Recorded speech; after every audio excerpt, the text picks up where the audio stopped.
All right, welcome back. We continue right here. It's the Ireland Contracting Nightly Sports Call, powered by FanDuel Sportsbook. Bob Pompeani, Andrew Fillipponi with you. Let's go back. Ken has reconnected. Ken, I hope your finances are fine. Well, what I'd like to know is, if Ben don't come back healthy and able to throw the ball, do you think they're going to go to a free agents or draft pick? I think they have to do that in advance of knowing the outcome. I really do, because I don't think they're going to know the outcome, Ken, until later in the year. Good question. I think it's a very good question, it is. Ken.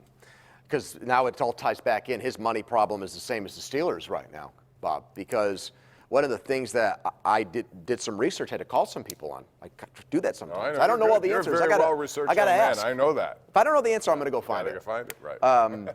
If Ben retires, let's say in March or in May he tries to come back and it's not working for him, it's still $20+ million in dead money against the salary cap. So I put that out there too, because anybody, maybe you're at work, water cooler talk, if Ben retires, can the Steelers get Tom Brady? No, because that dead money is going to, for next year, is going to kill him. Just like Antonio Brown stayed on the hook for this year. Exactly. So they've got to find, I believe this, I've seen other people write it, I think the popular opinion's the right one. They got to find a veteran backup quarterback. It's not going to be an expensive one. It's going to be, I've heard Blake Bortles' name come up a little bit. Shares an agent with Ben. He's only making $1 million. High-end talent. Obviously, he's had some awful games. Right.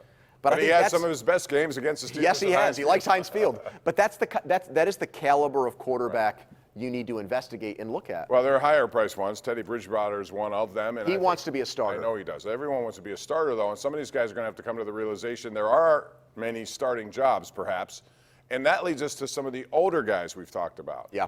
Because, people say, Phil Rivers, what's he going to do? Oh, well, let's talk about Eli Manning.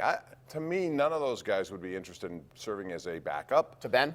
Absolutely not. To anyone. Well, that's even Andy Dalton. They want to start. They don't want to go. Andy Dalton and Marcus Mariota are going to take deals where they're either going to be the most expensive backups with incentives to make starter money. And so that's not going to be on the table here. I would be interested in this. When Flacco gets cut from Denver, what kind of deal is he going to be looking for? And would he be okay with being somebody's backup for $3 or $4 million? He might be. But I think the Brady stuff, it all starts there with me, and I'm going to be very interested to see where it goes.